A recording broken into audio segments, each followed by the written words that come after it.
Catering में काम चालू हो चुका है, खाना बन रहा है।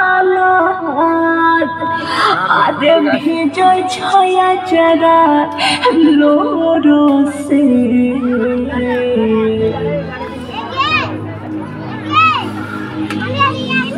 जाइता छोड़ के जोले गे रनिया हमारा पाठे गो माला तोरो से जाइता छोड़ के जोले गे रनिया हमारा पाठे गो माला तोरो से गाइस किते पोटंगा वहां से